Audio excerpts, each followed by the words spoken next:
आज का ये एपिसोड शुरू करने से पहले एक छोटी सी बात। क्या आप भी अपना पॉडकास्ट बनाने की सोच रहे हैं? तो एंकर ट्राई कीजिए।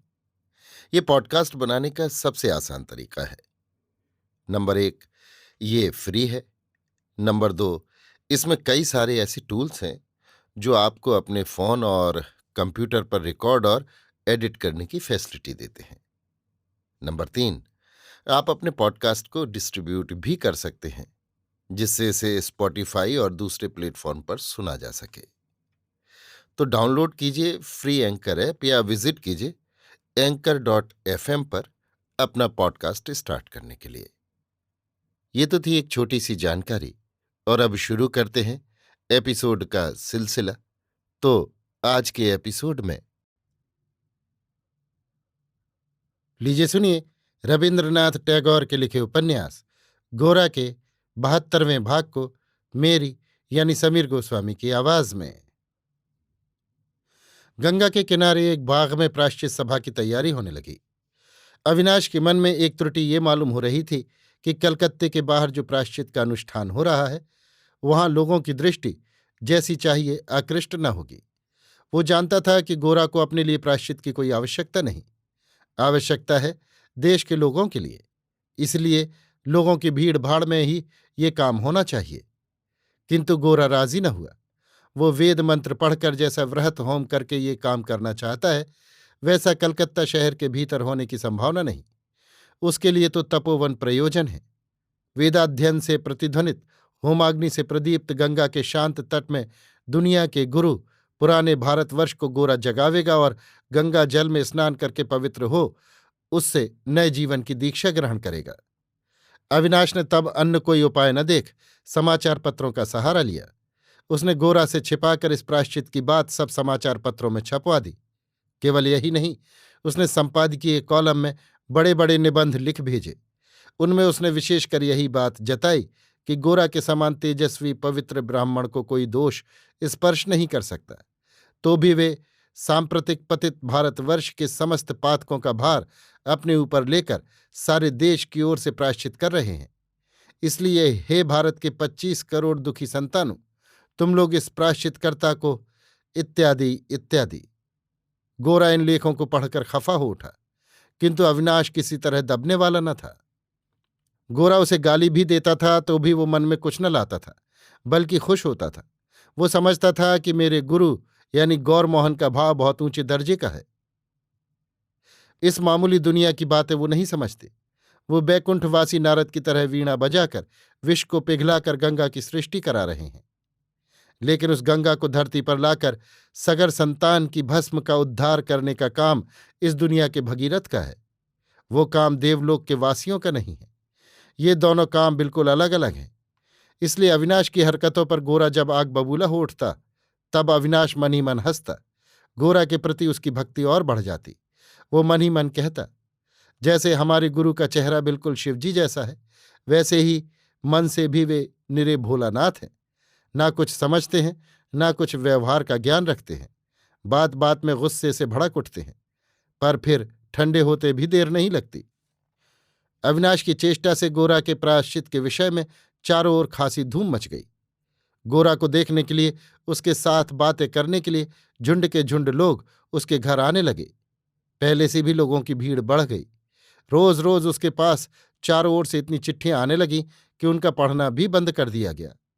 गोरा को मालूम होने लगा जैसे इस देशव्यापनी आलोचना के द्वारा उसके प्रायश्चित की सात्विकता नष्ट हो गई हो और वो एक राजसिक व्यापार हो गया है। काल की प्रवृत्ति ही ऐसी है। कृष्णदयाल आजकल समाचार पत्रों को हाथ से छूते तक न थे, किंतु ये बात लोगों के मुंह से उनके कानों में भी जा पहुंची। उनका योग्य पुत्र गोरा बड़े समारोह के साथ प्रायश्चित करने बैठा है और वो अपने पिता के पद चिन्ह का अनुसरण करके किसी समय उन्हीं की भांति सिद्ध पुरुष हो जाएगा। ये संवाद और आशा कृष्णदयाल की कृपा पात्रों ने उनके आगे बड़े गौरव के साथ प्रकट की। गोरा के कोठे में कृष्णदयाल ने बहुत दिनों से पैर न रखा था। आज वे अपना रेशमी वस्त्र उतारकर सूती कपड़े पहनकर एकाएक उसके कोठे में गए। वहां उन्होंने गोरा को नहीं देखा। नौकर से पूछने पर मालूम हुआ कि वो ठाकुर जी के घर में है। कृष्णदयाल ने चकित होकर फिर नौकर से पूछा, हैं, ठाकुर जी के कमरे में उसका क्या काम है? वे पूजा करते हैं। कृष्णदयाल ने हड़बड़ाकर ठाकुर जी के घर के पास जाकर देखा कि यथार्थी गोरा पूजा पर बैठा है। कृष्णदयाल ने बाहर से पुकारा, गोरा। गोरा अपने पिता के आगमन से उठ खड़ा हुआ। कृष्णदयाल ने अपने साधनाश्रम में विशेष रूप से अपने इष्ट देवता की प्रतिष्ठा कर ली थी। उनका परिवार वैष्णव था, किंतु उन्होंने शक्ति मंत्र ले लिया था, इसलिए गृह देवता के साथ उनका प्रत्यक्ष योग बहुत दिनों से नहीं था। उन्होंने गोरा से कहा, आओ आओ, बाहर आओ। गोरा बाहर चला आया। कृष्णदयाल बोले, ये सब क्या है? यहां तुम्हारा क्या काम है?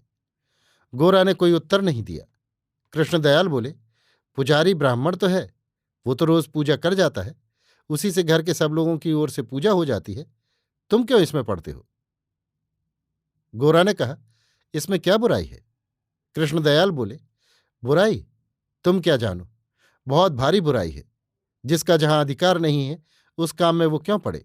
उससे तो अपराध होता है, केवल तुम्हारा नहीं, घर भर के लोगों का। गोरा ने कहा, आंतरिक भक्ति की दृष्टि से देखें तब तो देवता के सामने बैठने का अधिकार बहुत थोड़े लोगों का होगा, लेकिन आप क्या कहना चाहते हैं कि हमारे उन रामहरि ठाकुर का यहां पूजा करने का जितना अधिकार है, मेरा उतना भी नहीं है? गोरा को क्या जवाब दें? कृष्णदयाल तत्काल न सोच सके। थोड़ी देर चुप रहकर बोले, देखो, रामहरि का तो धंधा ही पूजा करना है। धंधे में जो अपराध होता है उसकी ओर देवता ध्यान नहीं देते। वहां भूले पकड़ने लगे तब तो धंधा बंद ही कर देना होगा, फिर समाज का काम नहीं चल सकता। लेकिन तुम तो ये दलील नहीं दे सकते, तुम्हारे यहां आने की क्या जरूरत है?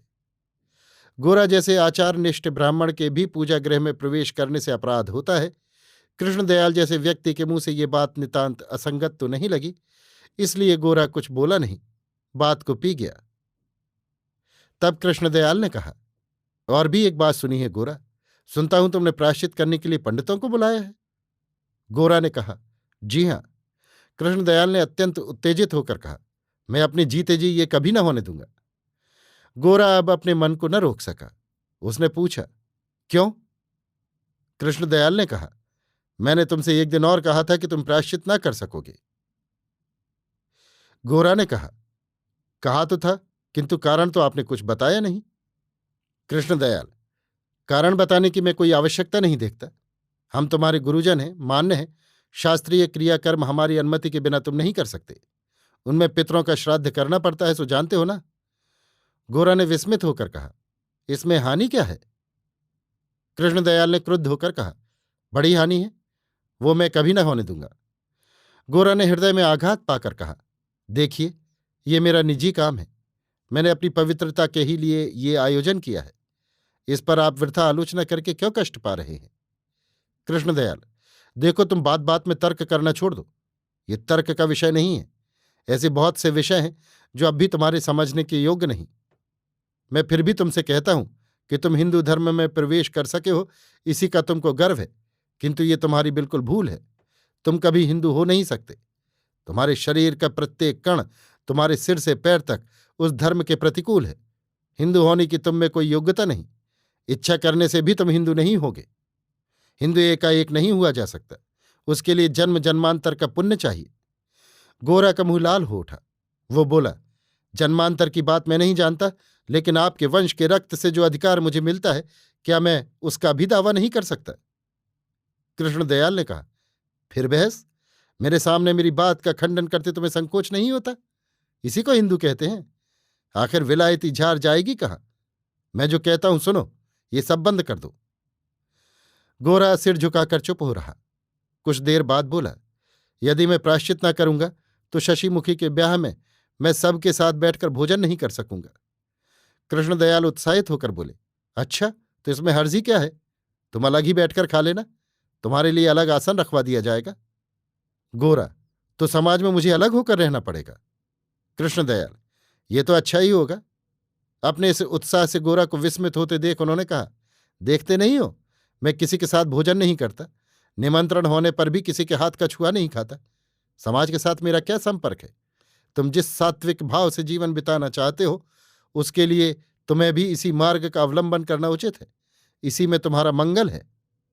कृष्णदयाल ने दोपहर के समय अविनाश को बुलाकर कहा, मालूम होता है तुम्ही सबने मिलकर गोरा को नचाने का सामान किया है।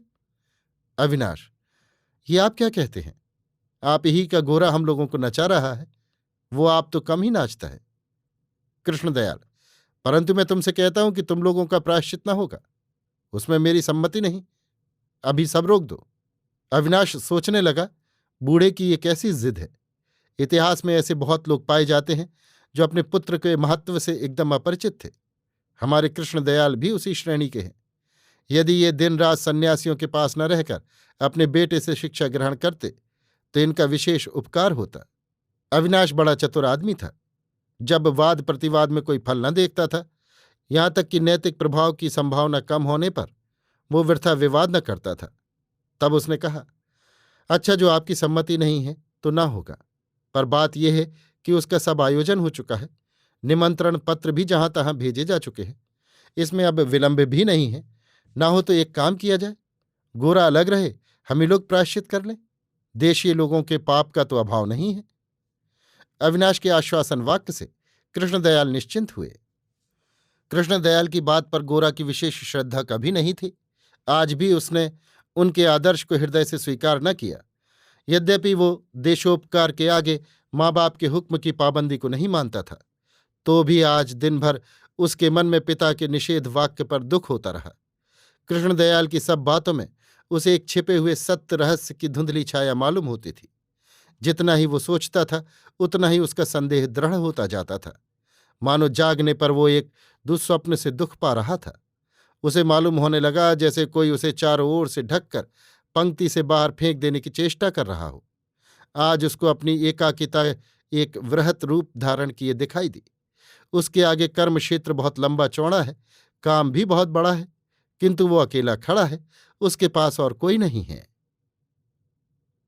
अभी आप सुन रहे थे रविन्द्रनाथ टैगोर के लिखे उपन्यास गोरा के 72वें भाग को मेरी यानी समीर गोस्वामी की आवाज में।